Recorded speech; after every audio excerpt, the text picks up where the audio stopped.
Good morning fifth class.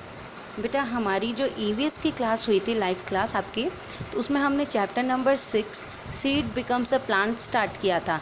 ठीक है, ये चैप्टर हमारा कंप्लीट नहीं हुआ था, अभी भी कुछ पार्ट रिमेनिंग है इसका अभी, लेकिन मैं आपको इसमें होमवर्क सेंड कर रही हूँ। अभी मैं आपको बता दूँगी कि आपको क्या एज अ होमवर्क अपने नोटबुक में करना है, लेकिन उससे पहले जो हमने अभी तक पढ़ लिया है लाइव क्लास में उसका रिवीजन मैं आपको करवा देती हूँ, फिर मैं आपको होमवर्क बता दूँगी। ठीक है, देखो इस चैप्टर में हमने पढ़ा सीड बिकम्स अ प्लांट, यानी कि एक बीज कैसे एक पौधा बन जाता है, इस बारे में हमने पढ़ा।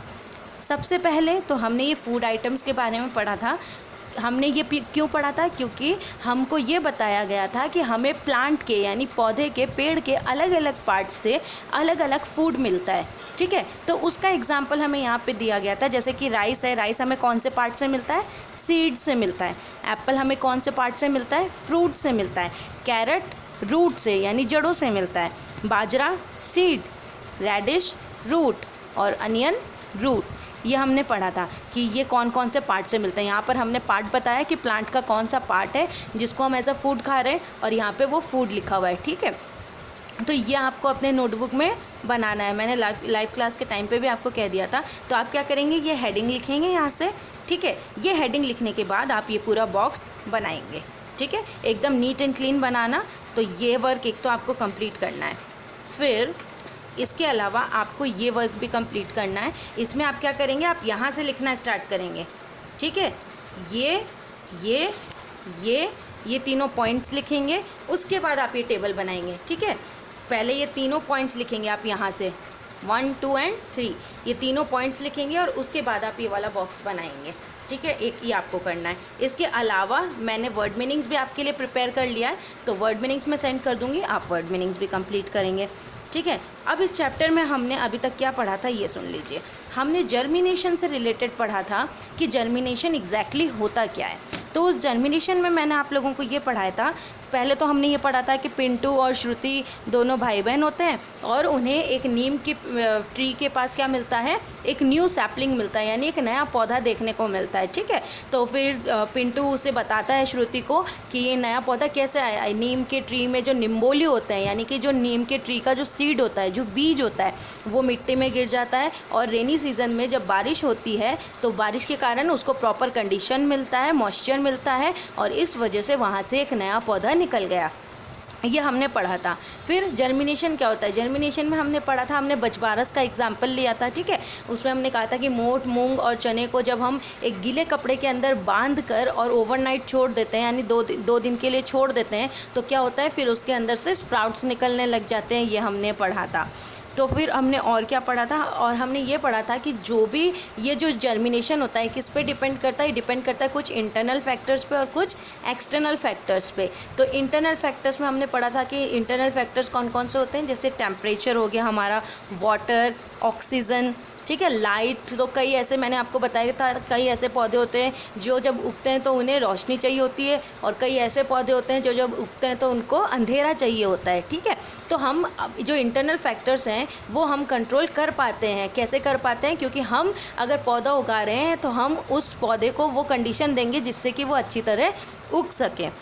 फिर हमने एक एग्जाम्पल ये भी लिया था, एक एक्टिविटी काइंड ऑफ ली थी, जिसमें हमने क्या पढ़ा था, हमने ये पढ़ा था कि एक बॉल लो और उसमें मूंग दाल मोठ को डालो और उसमें पानी भर के रख दो। फिर दूसरा बॉल लो जिसमें हमने क्या किया था, हमने एक वेट क्लॉथ लिया था, गीला कपड़ा लिया था, और ये जो मोठ मूंग थे इनको हमने गीले कपड़े से अच्छी तरह ढककर रखा था। और हमने जो थर्ड बॉल लिया था, थर्ड बॉल में हमने क्या किया था, हमने मोठ मूंग डाल दिया था और उसमें हमने ना पानी डाला और ना ही गीला कपड़ा रखा। तो फिर हमने क्या नोटिस किया, ये देखो, बॉल फर्स्ट जिसमें कि हमने पानी डालकर मोठ मूंग रखा था, बॉल सेकेंड जिसमें कि हमने वेट क्लॉथ लिया था, एक गीला कपड़ा लिया था और फिर हमने मोठ मूंग रखा था, और थर्ड बॉल कौन सा था, जिसमें कि हमने सिर्फ मोठ मूंग रखा था लेकिन उसमें पानी नहीं डाला था। तो फिर हमने ऑब्ज़र्व किया कि फर्स्ट डे यानी पहले दिन क्या हुआ, पहले दिन किसी में भी कोई भी चेंज नहीं हुआ, ठीक है। सेकंड डे में क्या हुआ, सेकंड डे में बाउल फर्स्ट में तो क्या हुआ, ग्रेन का साइज़ यानी जो अनाज हमने लिया था उसका साइज़ बड़ा हो गया था।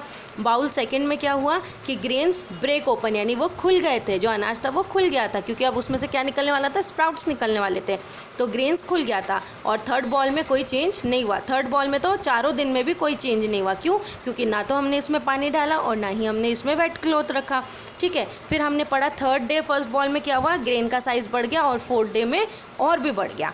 और बॉल सेकंड में क्या हुआ, सेकंड डे में तो ग्रेन्स ओपन हो गए थे, थर्ड डे में उसमें से स्प्राउट्स निकलने लगे और फोर्थ डे तक वो ग्रेन और बड़ा हो गया था। यह हमने एक्टिविटी पढ़ी थी। तो ये वाला जो बॉक्स है ये भी आपको अपने नोटबुक में ड्रॉ करना है, ठीक है। और विथ ये 3 पॉइंट्स, ये जो 3 पॉइंट्स यहाँ पे लिखे हुए थे कि फर्स्ट बॉल में क्या लेना है, सेकंड में क्या लेना है, थर्ड में क्या लेना है, सबसे पहले आप ये हेडिंग डालेंगे, फिर ये बनाएंगे आप टेबल, और ये टेबल बना के आपको ये वर्क कंप्लीट करना है। और ये एक्टिविटी आप चाहें तो आप अपने घर पर भी कर देख सकते हैं, ठीक है। तो ये आपको करना था, तो ये 2 वर्क आपको करना है। इसके अलावा मैंने आप लोगों के लिए वर्ड मीनिंग्स प्रिपेयर किए, तो आप वर्ड मीनिंग्स भी अपना कंप्लीट कर लीजिएगा। फिर जब हमारी नेक्स्ट लाइव क्लास होगी तब मैं आप लोगों को चैप्टर कंप्लीट करवा दूँगी और हम एक्सरसाइज कर लेंगे। देखो ये वर्ड मीनिंग भी मैं सेंड कर रही हूँ, ये भी करना। तो ध्यान रखना आपको 2 टेबल्स ड्रॉ करनी है और उसके अलावा ये वर्ड मीनिंग कंप्लीट करना है। वर्ड मीनिंग में क्या है, सीड, सीड को हम क्या कहते हैं, बीज, प्लांट यानी पौधा, यूज़फुल यानी उपयोगी जो काम आए, सैपलिंग यानी जो छोटा नया जो छोटा पौधा होता है वो सैपलिंग, जर्मिनेशन मतलब मैंने बताया था ना अंकुरित होना यानी बीज का फूटना और उसमें से वो निकलना, स्प्राउट्स निकलने और फिर वो स्प्राउट में से न्यू लीव्स निकलने लग जाते हैं, ठीक है। नेचुरली यानी प्राकृतिक रूप से यानी कि जो ऑलरेडी हमारे पास नॉर्मली अवेलेबल रहता है, ठीक है, जो हमें बनाना नहीं पड़ता, जो भगवान के द्वारा बनाया हमारे पास अवेलेबल है। अपरूटेड यानी उखाड़ा हुआ, सोक यानी भिगोना, हम सोक करते हैं ना, जैसे किसी भी अनाज को हम भिगो रहे हैं तो उसको हम कहते हैं सोक करना।